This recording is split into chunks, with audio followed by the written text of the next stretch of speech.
कितना नफा कितना नुकसान। लेकिन अब जिलेवार तरीके भी जाएंगे और शुरुआत करेंगे ललितपुर से। ललितपुर में जहां महरौनी और ललितपुर की बात कर ले, दो ही विधानसभा सीटें और दोनों पर भगवा रंग दिखाई दे रहा है। बिल्कुल, ये टुकड़ा जो थोड़ा सा है यही ललितपुर है।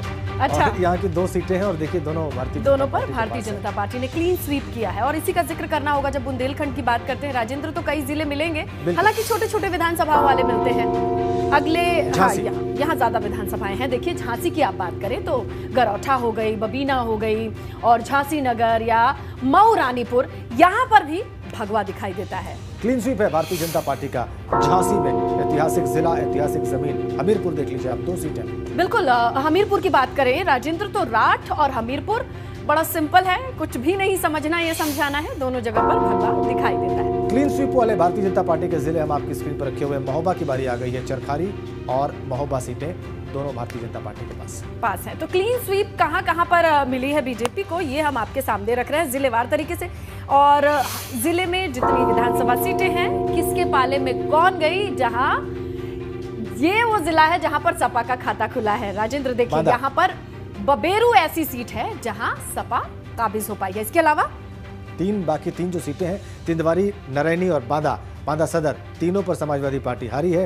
भारतीय जनता पार्टी ने रिटेन किया है। अच्छा, एक और धार्मिक नगरी जिसे कहते हैं चित्रकूट, यहाँ पर एक जो गेन कहेंगे चित्रकूट की सीट, ये यहाँ पर सपा जीते हैं और चंद्रिका प्रसाद उपाध्याय मंत्री जी अपनी सीट हारे हैं, वो भी चित्रकूट जिसे धर्म की नगरी से जोड़ करके देखा जाता है क्योंकि कनेक्शन है।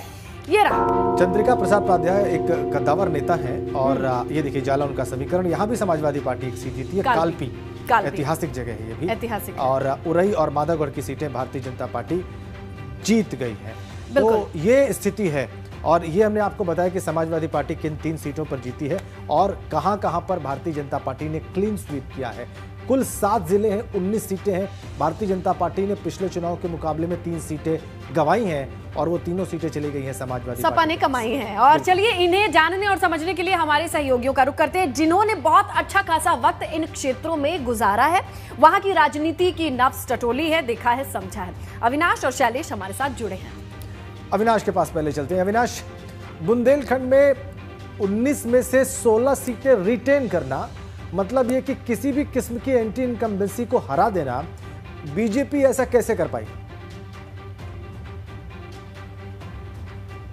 देखिए राजेंद्र, इसके बहुत सारे फैक्टर हैं। सबसे बड़ी बात है कि बुंदेलखंड में जो सबसे बड़ी समस्या है वो है पानी की और अनाज की पैदावार की। क्योंकि वहाँ पे ज़मीन काफ़ी बंजर होती है तो लोगों को मोटा अनाज ही पैदा करना पड़ता है, जो आमतौर पे अन्य अनाज होते हैं उसको नहीं पैदावार हो पाती है।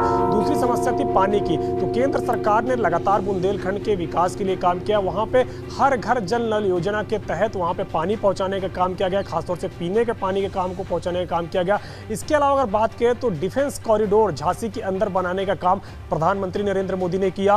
बुंदेलखंड एक्सप्रेसवे बनाने का काम मुख्यमंत्री योगी आदित्यनाथ ने किया और तमाम तरीके से जो इंफ्रास्ट्रक्चर है उसको मजबूत करने के काम किया, जिससे कि बुंदेलखंड लखनऊ की दूरी ज्यादा ना रह सके। क्योंकि अगर आप देखें तो 2009 में जब यूपीए 2 की सरकार आनी थी तो उस वक्त भी अगर बात करें तो बुंदेलखंड का बड़ा जिक्र उठा था और राहुल गांधी खुद लगातार दौरे कर रहे थे और बुंदेलखंड की गरीबी का बार बार जिक्र हो रहा था। उस समय 21,000 करोड़ का पैकेज दिया गया था कि बुंदेलखंड का निर्माण हो सके, लेकिन तब से लेकर के अब तक बुंदेलखंड का उस तरीके से निर्माण नहीं हो सका था जिस तरीके से बुंदेलखंड को विकास की जरूरत थी। लेकिन केंद्र में प्रधानमंत्री नरेंद्र मोदी के बनने के बाद उन्होंने हर उस क्षेत्र को छुआ जहां पे विकास की सबसे ज्यादा आवश्यकता थी और यही कारण है कि उन्होंने बुंदेलखंड के विकास को खास जोर दिया। बुंदेलखंड एक्सप्रेसवे बनाने के लिए उन्होंने मुख्यमंत्री को कहा, मुख्यमंत्री ने इसका पालन करते हुए बुंदेलखंड एक्सप्रेसवे बनाया। और इसके साथ साथ अगर बात करें तो झांसी के अंदर डिफेंस कॉरिडोर बनाने का काम किया गया। लोगों को रोजगार देने के लिए भी अन्य तमाम सारे काम किए गए। 1 डिस्ट्रिक्ट 1 प्रोडक्ट के तहत तमाम सारे ऐसे काम किए गए जिससे कि जो बुंदेलखंड की कला है वो बाहर निकल के आई और पानी पहुंचाने का सबसे महत्वपूर्ण कार्य किया गया केंद्र सरकार की ओर से।